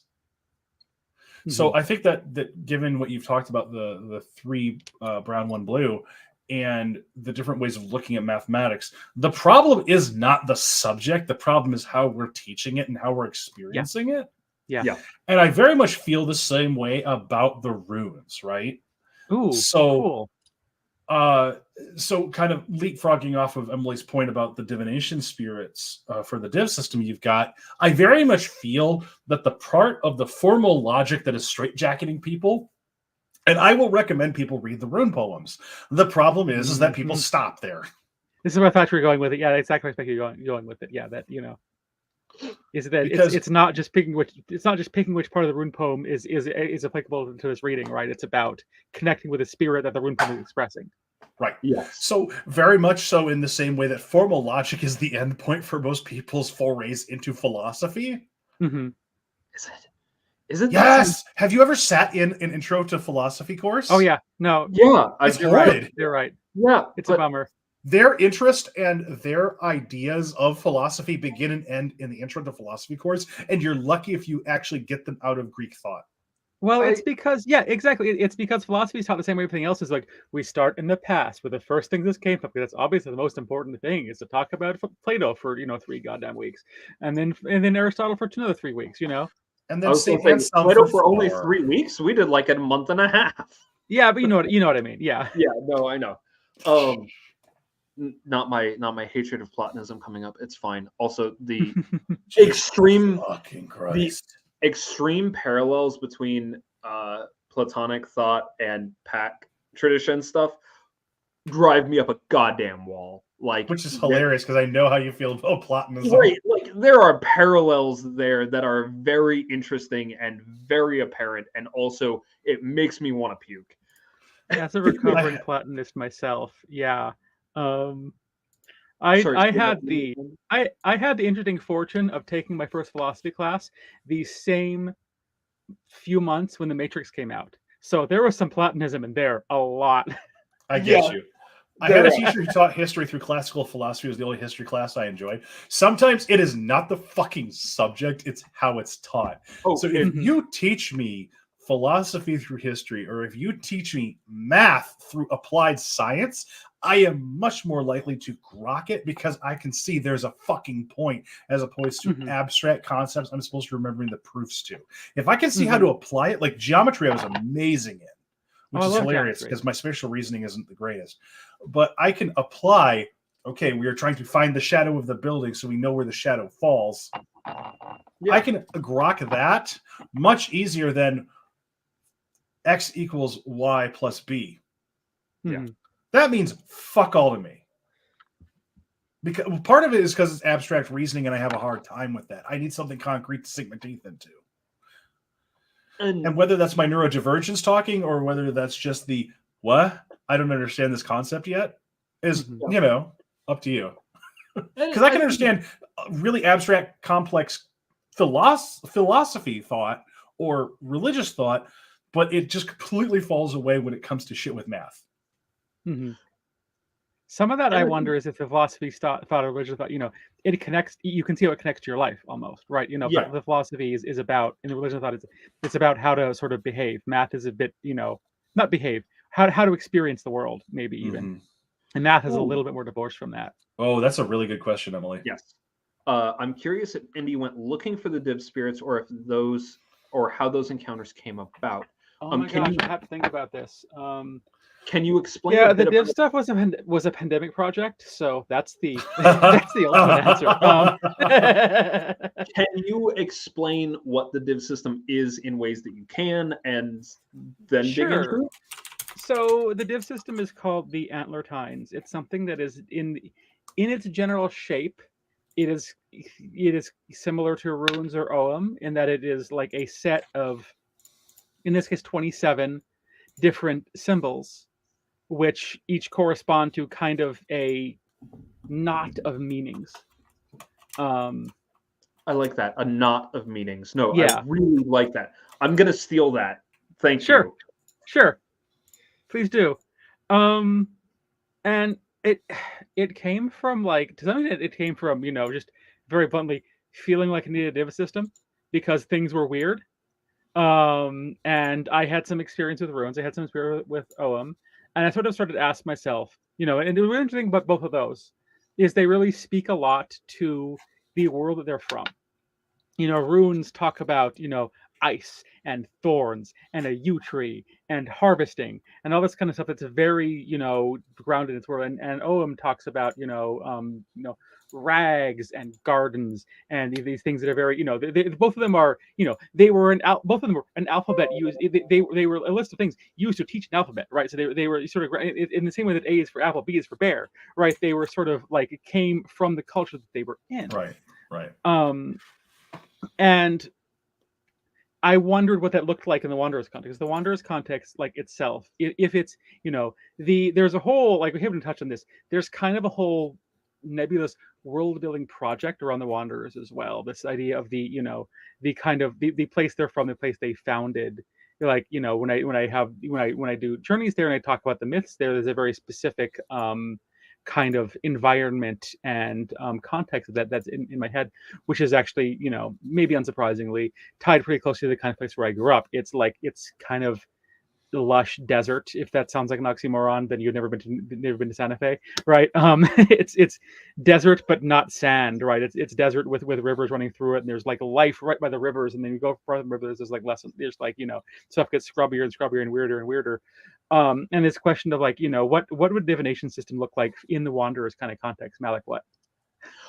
Sorry, it's funny because that is very different than the way that I perceive Wanderers cosmology, which is very local to where I am, which is still very rivers based, but it's more swampy. It's more green.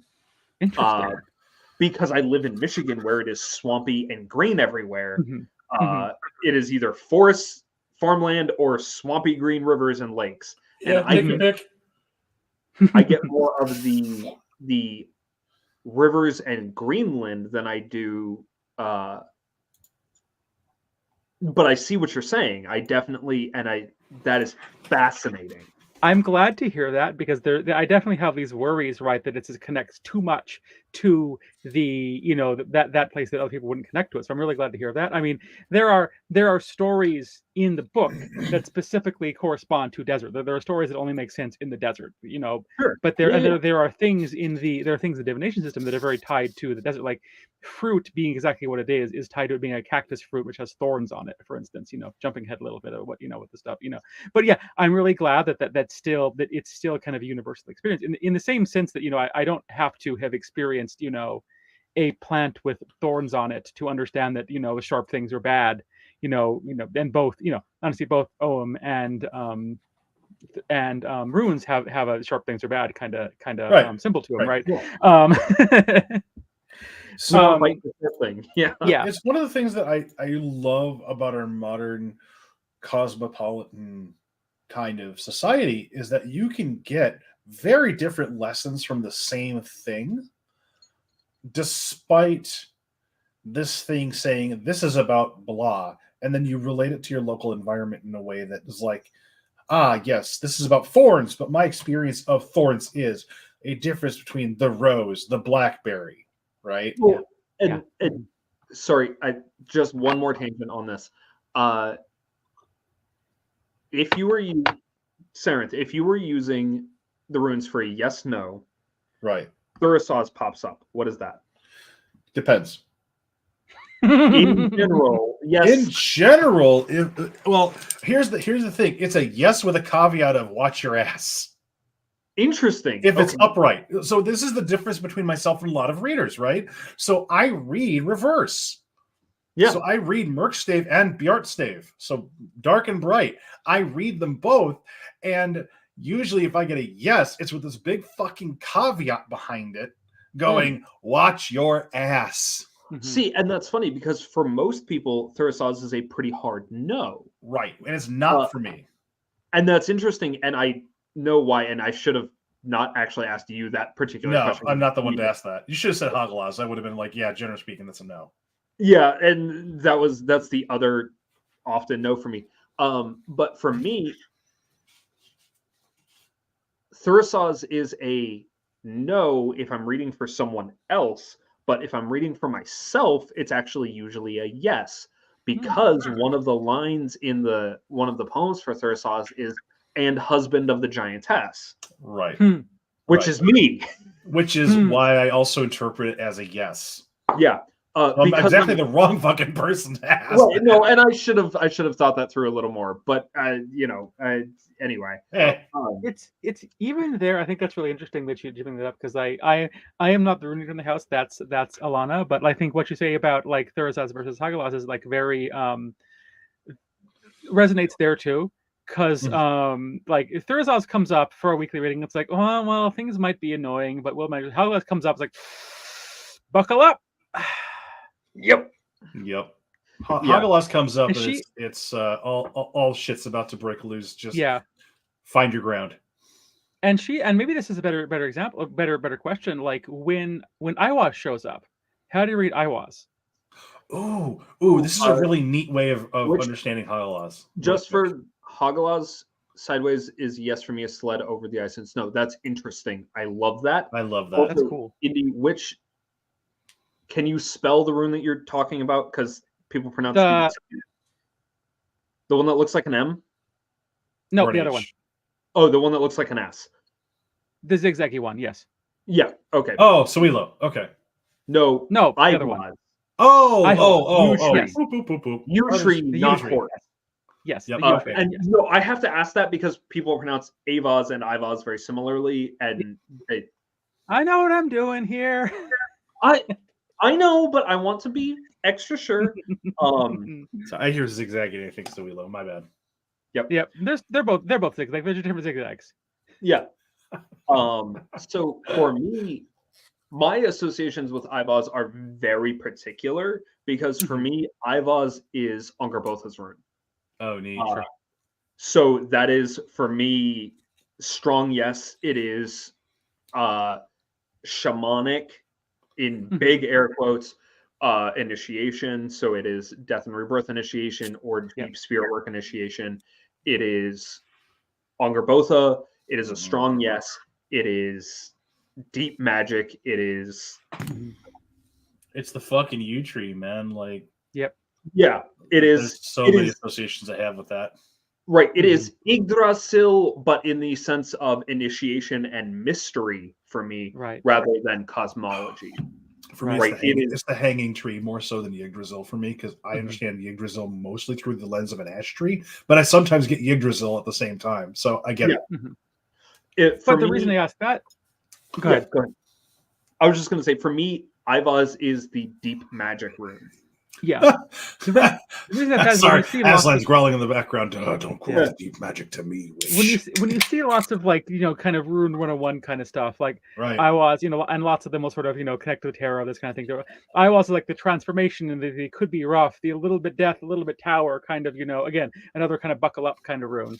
For Alana, who's the rune reader in the house, she's very associated with phoenixes, and Ivaz having this kind of fire. For her, Ivaz is like. That's her rune. That's like kind of like you, right? But in a different way. Like that's Iowa, everything's gonna be kind of great this week, actually.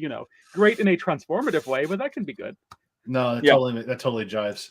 I 100% see that, and this is the really interesting thing with symbols in general, right? Is that they don't have a single set meaning. The meanings change per person, per context, per everything. You mean that language and culture are context dependent and don't have an actual background referent? Right. This is the thing. I mean, Sarenth, you read my entire fucking. I did. That's why I'm referencing. It's funny. Right. I went on in a very small Discord server earlier this week. I went on a giant fucking rant, like a page long, about like, no, here's post-structuralism, the mini version. All human language is just symbols with no signifier. It's fine. Just run with it.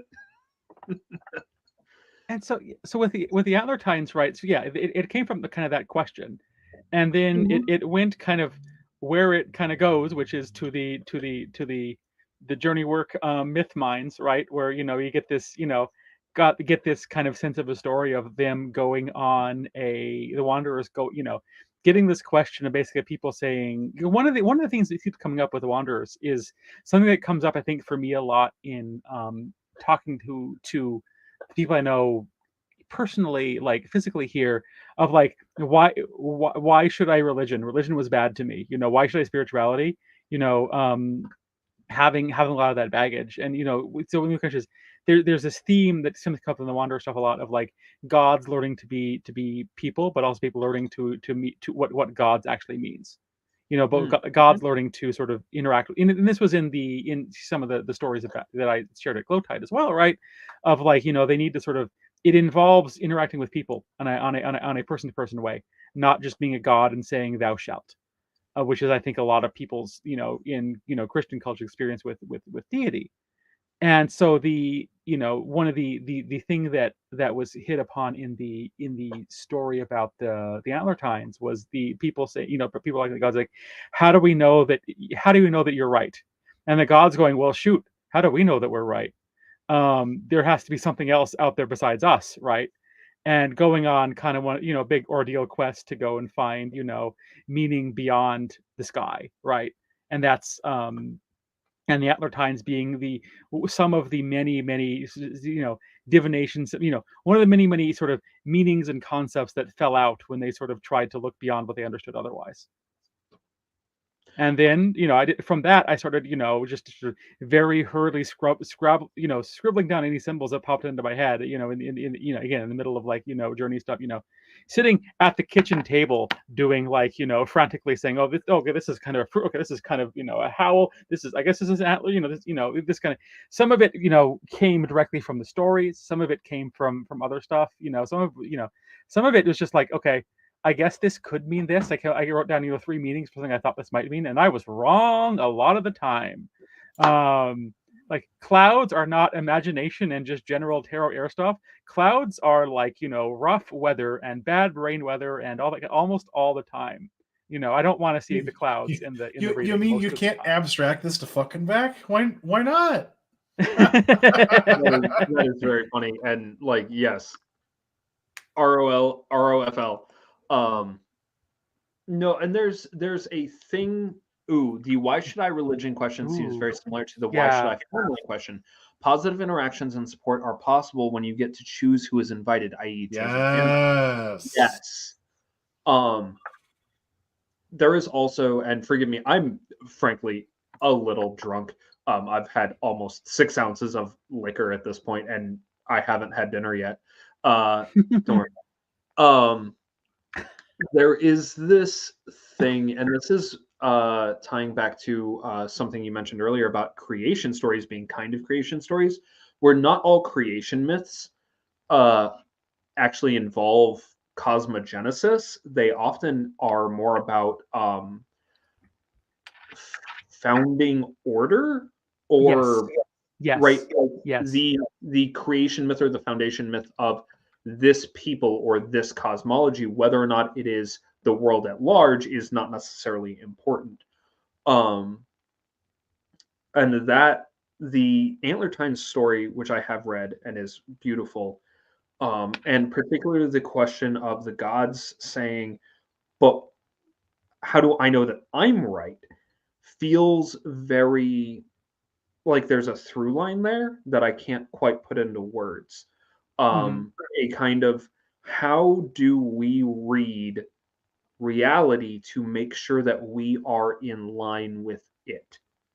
In a way that feels very reminiscent of Sather for me in the reading, and I'm going to use the weaving analogy, in reading the web, whether in the prophecy sense of like just reading the web, and also feels very similar in a one step removed way with reading in pack stuff, because in pack tradition it's less directly reading and more, although now that I'm thinking about it, the Antlertines as spirits are kind of doing that. You're having in pack tradition. Hold on. Yeah, I can talk about this. In Pack Tradition readings, it's you are talking to the person who is doing the reading and just translating from there.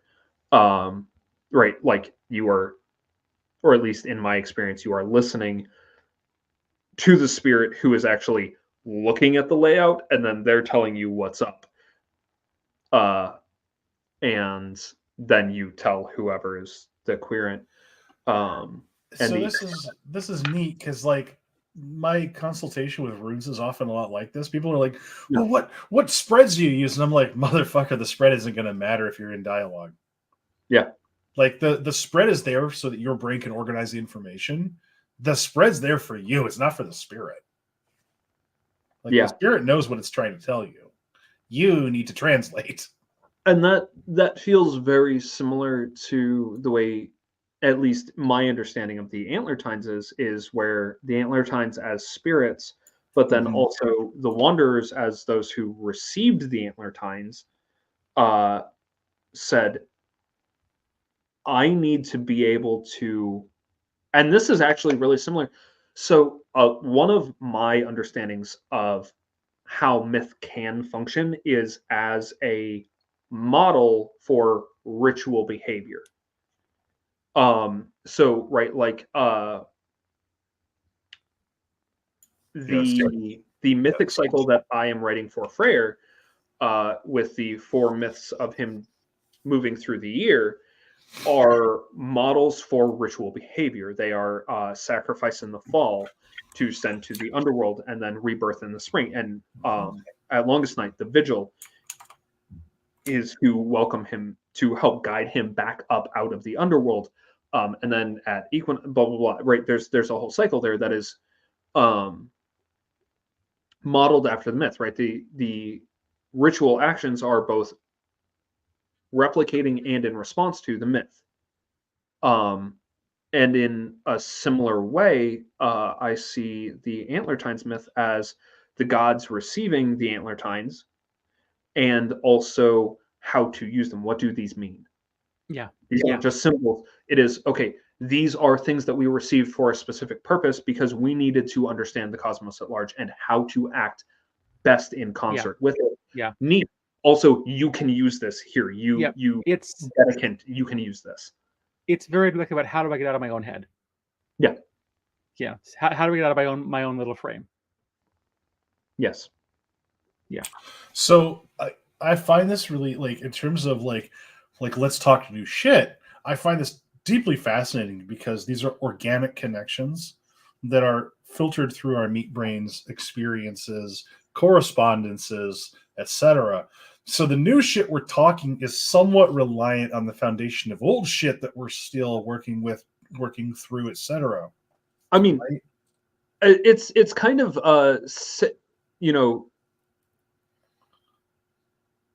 None of us are tabula rasa is like what I'm getting at. Like none of us are literally coming at this from blank slates. Yeah. And how we form those relationships is sometimes so incredibly individual that by the time you release a divination system like you have with the Tines into the Wild, you will get wildly different interpenetrating relationships that one group of people who have completely different experiences will form versus your own. Yeah. And some of it too is just same song, different verse, right? Like there is nothing new under the sun. Like we are still, even in so much as these are new gods, new experiences, new shit, it's still, we are human. We develop connection with the divine in kind of specific ways. And is it kind of accurate to say that these are new experiences to us because these gods are in some way, shape, or form old? Unless you're going through the process of literally birthing the god. Age is a construct, right? Yeah, I don't know how to date them. I don't know how to, I don't know how to date anything. I think that one of the things I think one at a time or all at once is fine. I'm polyamorous. Yeah. But everything, like, people have been, as long as there have been people have been trying to figure out how to people, right? Right. And that's kind of what I'm getting at. Yeah. Yeah. And I look at, to some extent, I come out of the Antler Tines myth and I'm like, that feels kind of Odin Rooney a little bit. There's even a tree. Right. You know, but it's also like, you know, some of this stuff just it's again, it's getting that the question of how do I, you know, understand something that's beyond myself. Yeah. Right. Through symbol. Oh, yes. Is a thing about Yes, personing. yes, It's a thing about being a fucking person. yes. And the thing that I enjoy about your antler tines is that these are people. Yeah. Like whatever else they are, these are also people.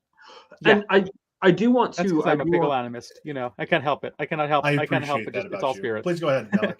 I just want to be as explicitly clear as possible. You do understand the antler tines as individual spirits, correct? Mm-hmm. Okay. Mm-hmm. I wanted to be as explicitly clear about that as possible and make sure that we were not speaking for you in that sense, that you understand each symbol as an individual. Oh, I've read their book. As far as that was my understanding. Like, unless I wildly fucking misinterpreted. Nope. I mean, which is possible. You got it. You nailed it. Same here, but also I wanted to make sure, right? And also stated explicitly for people who haven't read the book. That's completely legitimate. Speaking of which, what's the fucking title of the book?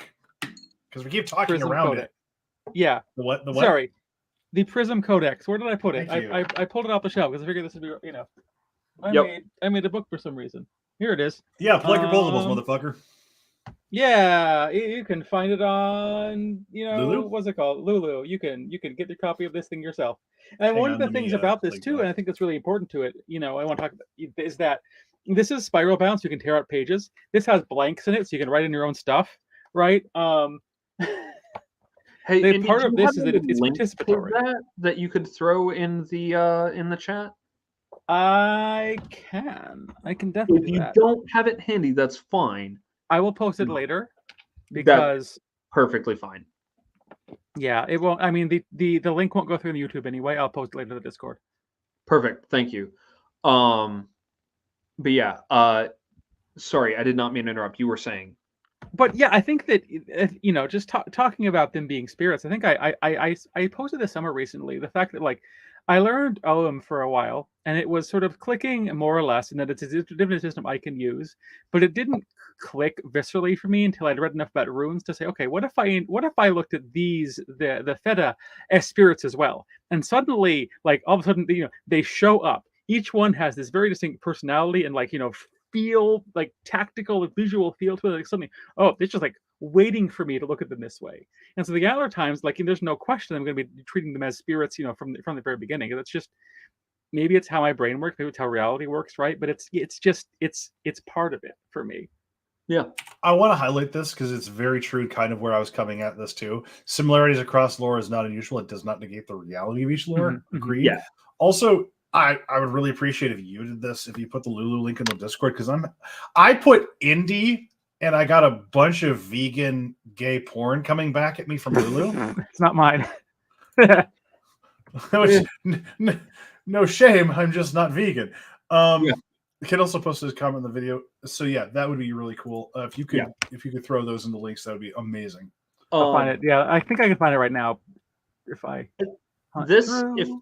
If I can tie this back into another thing too, this is actually not dissimilar. Your story about the Ogham strikes me as a thing that happened with me in the Pack Spirits. Is at first, for me, especially in my early explorations, the Pack Spirits were archetypes and energies and blah blah blah. Because I was coming from a very chaos magic isn't it thing, and like I was an animist, but like the framework I was in was very not as concrete. And that functioned, and I'm not going to sit here and pretend that doesn't function. Like, it does very much. And there are times when I still do need to think of it that way, but things didn't start to click, things didn't start to go off until I recognized them as individual spirits, and then things went off like an avalanche. Mm-hmm. And then it was, oh, this is a whole thing.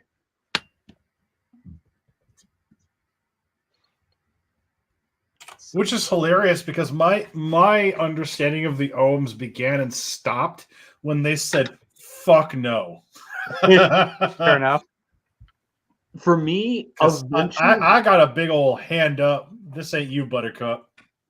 And it's funny Sorry. because I will eventually learn the Ogham. It's going to take probably several more years. I have told Carnunos Frere that I will learn the Ogham eventually.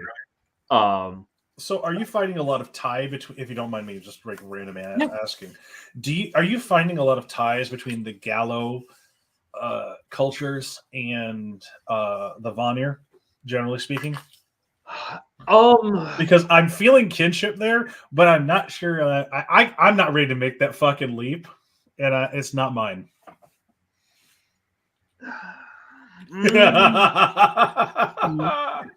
Yes and no. Right. Yes and no. In particular, I would say that Carnunos is, as my understanding of him, both from a kind of strictly, with big quotes around it, Gaulish perspective, is that he is kind of an odd one out for the Gaulish deities. He is a very liminal deity. He is a very kind of intentionally distinctive. Oh, like a liminal god? Neat. Yeah, it turns out kind of like Dionysus for the Greeks, because he's literally a foreign god, but he's also sewn into Zeus's thigh, for instance. Yeah, that's actually not a terrible comparison. Especially because I also experienced Carnunos as an initiator. But the Vanir for me feel very agricultural. To my experience, they are. Yeah. Carnunos feels very not wild, not deep woodland, but that strange place where the woods meet the town, where you're not quite sure where you are. The path through the woods where there is wilderness on every side of you, but technically you are on the road. Right. You are on that liminal space between both reality and non-reality. The non-dual nature of Freyr is very fascinating to me. Yeah, and Carnunos for me is very much the sense of speaking of Platonism. Yeah, is not just the space of being between different towns, but also at the same time being on the road in the middle of the wilderness, where you are at the spot where you are the piece of civilization in the middle of the wilderness. And it is both of those things at once, which is double liminality, which is where I find Carnunos. Which is hilarious. If you don't mind me really quickly interjecting. Yeah. This is where I find his relationship with Gerther and Freya very interesting, because I associate very heavily Freya with bees, but Gerther with the walled garden, given that her name Gerther is related to the word for walled or walls or guardian. So a lot of this is like, it makes sense. Yeah. But please continue. Just wanted to geek out there for a sec. And very specifically, so the way that I understand this now at this point in my practice, as I shake the table that my computer is sitting on, is that I see two versions of Freyr, which is Freyr Baldeg and Freyr Carnunos, or Carnunos Freyr more accurately. So Carnunos Freyr is the mystery keeper, the traveler between. It is he who is in transition. It is where we currently are, which is Freyr between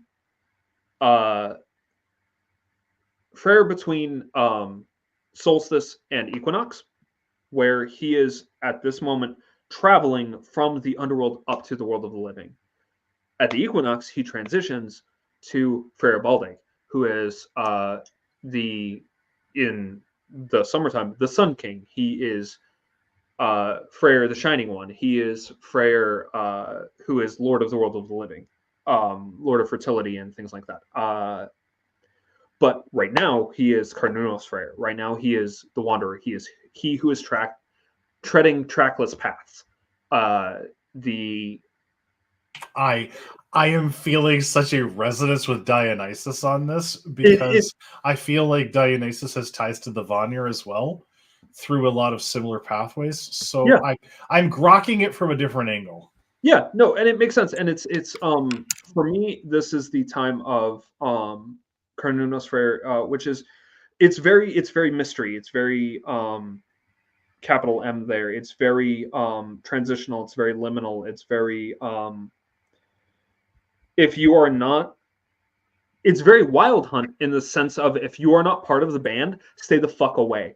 It's very experiential in that if you're initiated into the mystery, you're going to get it, and if you're not, you're not. Yeah, and you're not meant to like. Okay, so like this is, if you don't mind me like waxing poetic a minute, like this is the thing about modern mystery in the capital M idea of it. Like there's certain stuff where you can do a surface read and that is perfectly acceptable. But when you start getting like deep in hawk with these spirits, right? That's where a lot of the mystery with a capital M really comes forward, because it's not merely about your relationship with the subject. It is also about how it personally affects and relates with you, because the mystery cultists, whether you're looking at this from a historical anthropological perspective or you're looking at it from a modern pagan experiential perspective, like being able to classify these things in solid categories, after a certain point of personal experience, these categories really disappear, which is why I find modern exegesis of animism and polytheism so goddamn funny from anthropologists, because unless they get involved, there's a bunch of shit they're missing, and you can tell because you're inside the sphere. So like one of the things that I'm listening to is it's not The Spell of the Sensuous, but it's the same fucking author. And it's really clear how he is trying really fucking hard to impart this mystery to academics, because they hit this wall, and poetry is the only thing that serves. Yeah, I haven't read that. It's on my list. He's a great author. The problem is that his prose is so honey dipped. It's like, honey, these people are never going to read your shit, and they're never going to understand it if they do. Not because you lack the eloquence, but because they lack the understanding. I see my previous, which most people can't see my previous rant about. My rant was in part a response to someone talking about The Spell of the Sensuous and explaining or giving a Cliff Notes version of it. And David Abrams, sorry. No, you're good. And I was like, oh, that's not as good as it should be. And obviously, at best, you're ill-informed. It's fine. But Becoming Animal is the book that I'm literally listening to, and it is the most flowery fucking prose of trying to get across to academics why you should relate to the world around you, and it is simultaneously one of the most honeyed prosy thing, or not prosy, excuse me, poetic things I've ever listened to. But it's also like a poor academic trying really hard to shake his discipline and go, "Fuckers, pay attention to the world around you." No, and I feel this is a pagan. So I'm sorry. No, please go ahead. That's fair. Like, so on that kind of mystery experiential thing, like right now, part of my initiatory priest work with Frere is that at the fall equinox, part of me went with him into the mount. And that part of me is now coming back out. It is part of the procession of fools here being in the very tarot sense. But see, I connected that with like Carnival, so that makes a lot of sense. But it's also that it's both. It is both the celebratory thing, but also the very new life, right? Completely virginal, quote unquote. I don't know anything. Let me go experience the world. It is both. Right, because mythically, what is happening is Freyr is leading new life literally out of the mound in a reincarnation sense. It is literally souls coming out of the mound, out of the collective of the ancestors, to be reborn into the world. Oh, neat. Okay. So, if you don't mind, really quick, because I know you're taking a swig. So, what I'm connecting with is echoes of the Benedante, if you know what that is. I do not. Can you? So back in ye olden times, around the 12th to 13th, 14th century, there was this group of werewolves that were talked about in the trials I that do Yeah. now know. would descend into Yeah. hell and steal the seed from Satan Yeah, and then bring it back. So I'm getting very big Benedunti vibes off of yeah, this. So. and that's not incorrect. It's not the same thing, but it's not a No. It's similar just a vibe. personal Yeah, thing I'm making. yeah, Because we're talking about the Lord of the Mound coming out, and like the Benedunti, the point that they were trying to make was like, we go into hell to retrieve the seeds so that Satan doesn't take all the seeds for himself, which is a very animistic, Christocentric way of looking at taking from the ancestors to bring back to the land of living. yeah. It's just something that has been swimming in my head for a little while because Yeah, I'm reading no, Lakuto. Yeah, absolutely. By the way, and yeah. the book is linked on the Discord now. I also made it Thank you. so it's actually searchable on Lulu. So now if you search for indie, you will see it. Thank rather you, than because just the I vegan. clapped it into the Three Pagans on Tap YouTube right here. So yeah, whoop, check it out. Yep. It's me. It's up there at cost because why not? Hey, I appreciate it. The thing that I am experiencing, and it's very interesting because I know very specifically that I am not experiencing the whole of it, and I will not until the spring equinox, when that piece, which is the 19th. When neat. that piece, no, like very legitimately, I have been told by both that piece of myself and by every fucking other spirit that I have talked to, is like, you will not receive all of that until that piece rejoins with the physical piece of you. So can I ask really quick as a kind of a sidebar? Yeah. Is your soul experiencing this alongside Freyr? Yes. Are you taking notes? What I can, but the thing is, I won't get those experiences back until. No, I get that I hope because you booked I've a long been there. weekend. Yeah, it's very once that piece comes back, I might have to call into work the next day. We're gonna see how it goes. I was gonna say, yeah. Please take care of yourself because that's Yeah. gonna rock your No. that's gonna rock your shit. Yeah. Yeah. I am aware of this. Yes, it is a thing that I am planning for. I'm sorry, I'm just being the friend that's like, please take care of you. Drink water. Trust me, Alex not good at that. I'm not, but I'm learning. I'm getting. It's a slow process. We're getting better. Okay. You're coming into spring. It's okay. Yeah. You know, just like Indy's getting better at taking credit for the spirit work they do, I'm getting better at taking care of myself. Look. It's fine. But part of the work that that piece of me is doing on this journey back up is I'm literally experiencing them as the dancing bear, because it's very tied into bear stuff for me, because you know, cycles and hibernation and that whole thing. Neat. But literally, I get flashes of myself as a bear in like a vest and a hat and the thing with a jester staff, leading a procession of fools dancing behind the sun god as he leads us up into the world of the living. And it's very mythic and poetic and foolish, both in the silly sense and in the fool sense. And it's all of these things at once. And it's like, I say this with love, like what you're describing very much sounds like a bukulos. yes, or orcabukulos. Yeah. I hope I'm pronouncing that correctly. I'm so sorry for the Greek listeners. It's very Dionysian. And it's so experiential. I cannot put it into words as much as I am explaining these things on air. Also, like, fucking, I can't explain what that's like to experience a piece of myself, both from first and third person, doing this thing. Well, it's like trying to describe a shadow with somebody who can't see shadows. Yeah, I love that. You know, like to the jump topic. I love how much that's, to me, that really feels like new stuff as well. That itself is like, it absolutely is. That's new exploration, right? You know, that's not something heard people do before at all. Yeah, exciting. Yeah. No, it 100% is.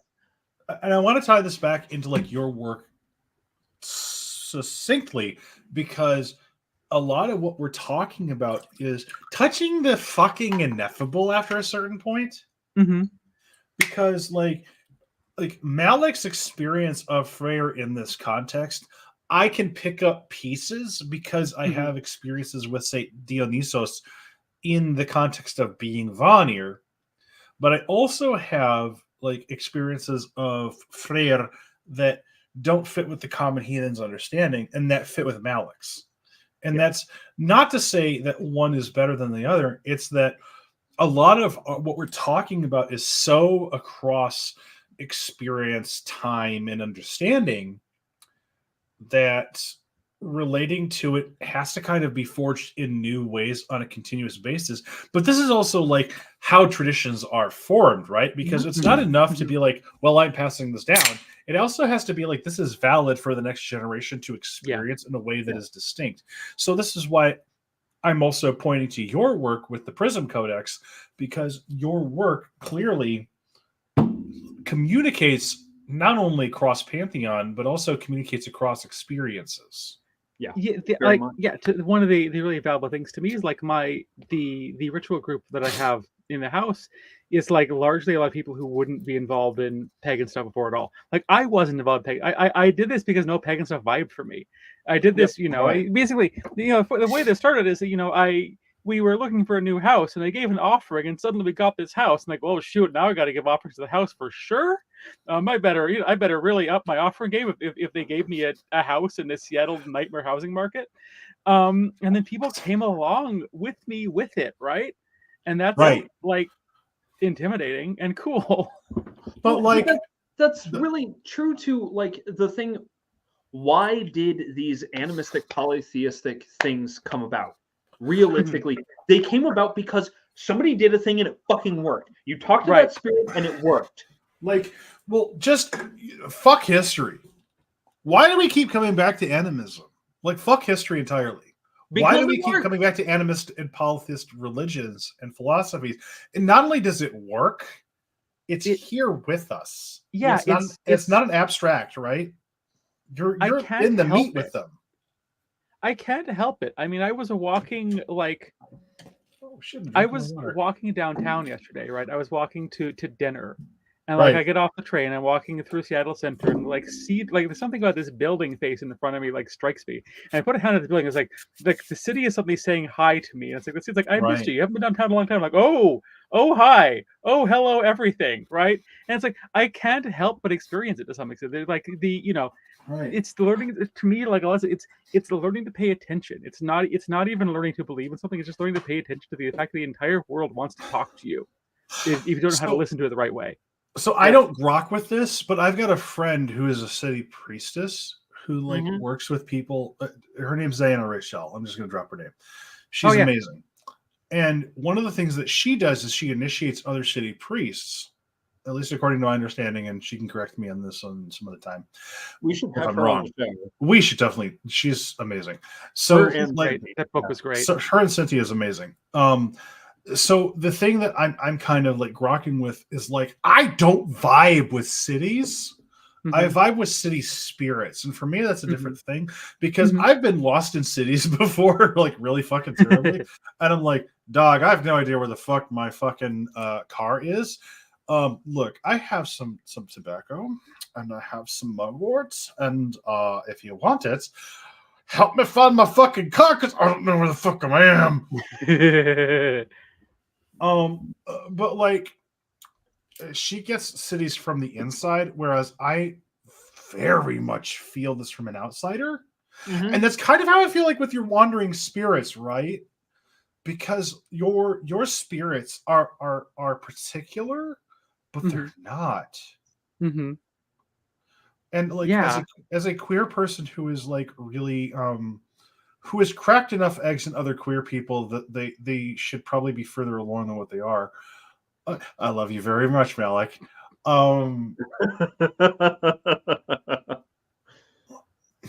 There's always new ways of relating to my gods, right?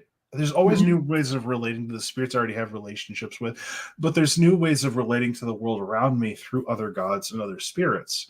And that's one of the things I find really fascinating about having read through your chat book is, wow, here is a group of found spirits that kind of reached out and like in the same moment you were looking for chosen family, the chosen family was looking for you.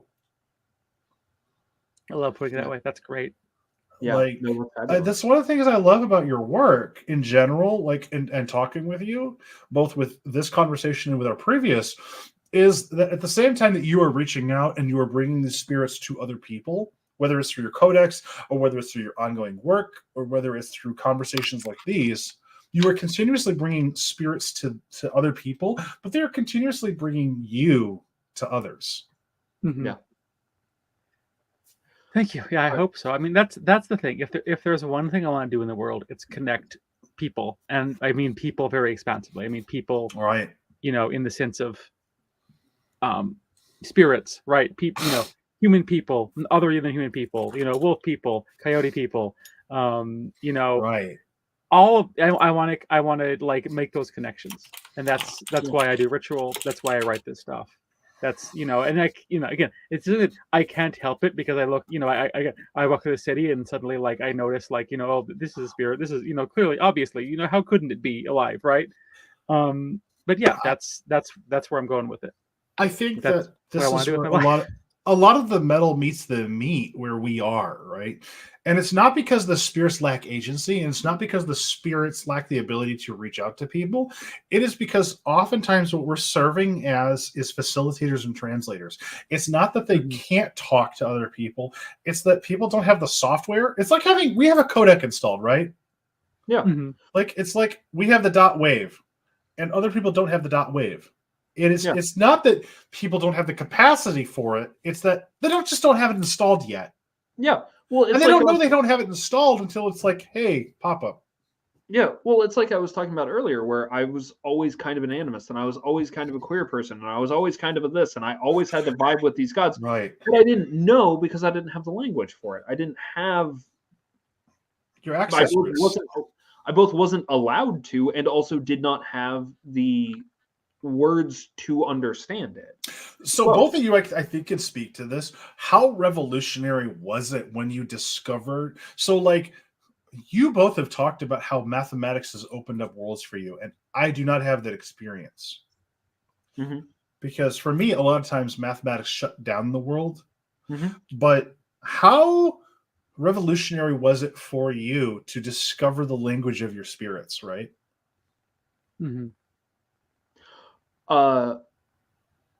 I frequently say and think that it would likely kill me to walk away from the pack spirits. Not because it would necessarily, not because like, oh, the spirits would reach out and punish me, but rather because it would steal everything that I am, everything that makes me me. Right.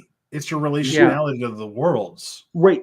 Everything that makes me me would disappear if I was the person who would walk away from the pack spirits. Right. And so that's kind of what I'm getting at, right? Is because you have so translated the world through this very particular understanding and these particular forms of relationship that it has transformed you not only into the translator, but the translated. Yes. You are translated through these relationships. It's not merely you're translated.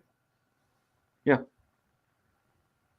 That is what I find so very striking about your work, Indy, and about your relationality, is that you're a living embodiment of these relationships with these spirits in a way that I fundamentally cannot understand from the inside, because I serve this function as a rune reader, as a heathen.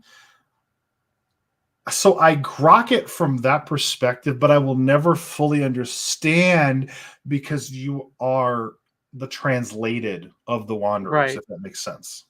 Yeah. You are serving similar functions, but for different languages. Yeah. Right. Languages make the world of difference. Like Cobalt is not SQL. Right. Yeah. And it's scary. Like, when I say I want to connect things, but I think part of that core wanting to connect things, I don't want it to all be through me, right? I want to be able to make the connection between them and someone else. So it's not them to me to someone. I don't want to be a Catholic priest, right? I'm not here to intercede for people. I don't even think Catholic priests want to be intercessors in that respect if they're actually doing their job. Yeah. No. Yeah. That's probably accurate. And I feel the same way with the pack spirit stuff, right? Like I very frequently try to emphasize how much this isn't my tradition. It's Right. a tradition. I might have kicked it off, but like it's not mine. It doesn't belong to me. These Indy's spirits found you, relationship, not the other way around. exactly, Yeah. right? Like Indy's relationship with the pack spirits is completely independent of me. Right. Yeah. It has nothing to do with me, and it is so much more beautiful for that. Right. And the fact that we are containers of relationships in ourselves as much as other people are containers of relationships in ourselves means that the responsibility of those relationships aren't ours. Yes. And I find that really kind of beautiful. When we're talking about let's talk new shit, what we're talking about is radical relationality in that respect, because it's not that you can't facilitate these relationships. It is that you are not the only filter, that you're not the only means. And that the particular mysteries that are given to you may not grok with the people that encounter your Prism Codex, but that the Prism Codex serves as what a codex is, right? A way of translating information, or a prism, right? Yeah. And I very much feel that same way about you and your relationship with Freyr, Maleck, in that your relationship is a prism. And I want to kind of highlight in this light, if you'll pardon the pun. Mm-hmm. My relationship with the pack spirits really helped me to see and accept previously unacknowledged parts of myself. Yeah. Same. Yes. Same. Yeah. Thank you. Perfect. My life's work is complete. I'm so happy. Right. You can die now. Please don't. But please. Don't though. Like I get it, because I feel that every time I do an encountering the rune session where somebody gets it, and it's not that they say anything in particular. No, but you see it. Yeah, but you see it hit their souls. Yeah. Okay, so we're coming up at 2 hours and 6 minutes. Yeah. So we should probably wrap this thing up.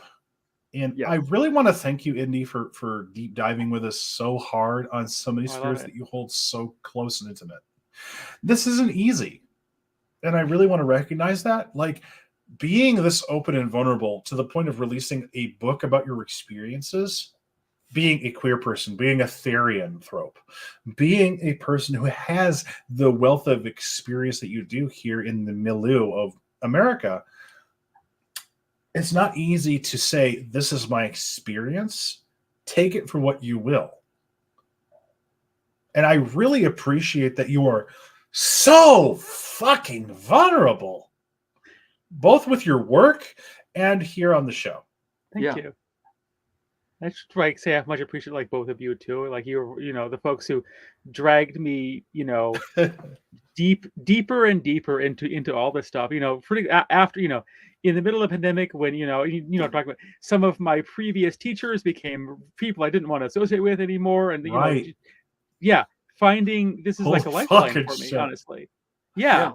Like Indy, you and I are kindred spirits in that regard. Like, holy shit! A lot of elders showed their ass. Yeah. No, and that's the thing, and I'm really glad that. And we're all people, and we're all going to make mistakes. Right. And we're all going to do dumb, stupid shit, and God, I hope so. Otherwise, I wouldn't be a person.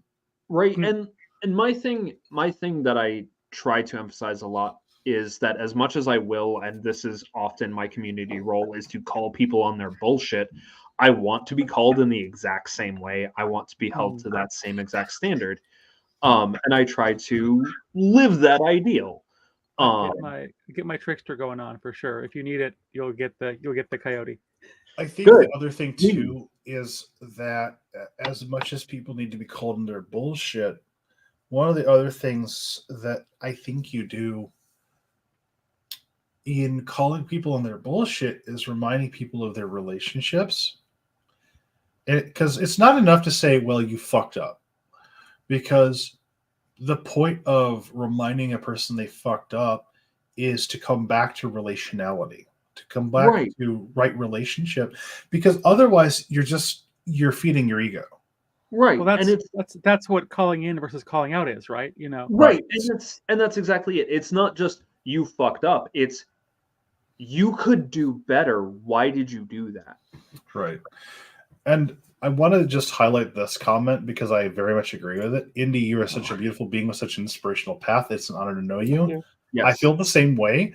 Moreover, I am glad that more people are connecting with the Wanderers and with the Times. It's not my path, but it feels incredibly powerful and authentic in the same way that I understand the runes. Because when I was reading these Times and I was reading the Wanderers' descriptions, I was like, yes, yes, yes, yes. The whole time I was reading it. And I really want to emphasize that you're bringing something forward that people need, even if it is not mine. Yes. Mm-hmm. That, well, that's how I've always felt about you. You too, just like I've been listening to like you on podcasts since Jaguar and the Owl. It's been forever, right? And it's always. Oh God, like, you have? Oh, I have. no! Oh yeah. So yeah. Sorry. I should go back and listen to more Jaguar and the Owl. Like Jaguar and the Owl, actually, I'm pretty proud of it because we skipped a lot of the stupid bullshit that other people would have in that Maloo. But like, it took me literally years to dispense with the shaman title because of where it was. Yeah. Yeah. No, I get that. That's a thing. Relatable, Sarenth. Actually, you're super relatable. Yeah. Oh, God. Yeah. It's just to hear people talk. You're one of the first person here to talk about the Zuckerberg stuff as if it was real and lived, and not just giving 101 stuff. That's what really was super meaningful to me. I do because I've been there because Jim in a lot of ways was that for me. Yeah. Mm-hmm. And not only was this relatable and true, but it could affect your life in dynamic ways. And that is what I see with your work, that you are carrying that idea of relationality and back and forward in dynamic ways. Yeah. Thank you. All right, y'all. Let us move this over to the after party. Thank you, everyone who joined us currently for joining us. I really appreciate y'all being here. Thank you, Sarenth and Indy, for this wonderful episode. This has been one of the most fun episodes I've been on. This is good shit. It really has been. And for everyone who is joining us later, because I know this is a very late episode, thank you for listening in. And for those of us who can, we will see you in the after party.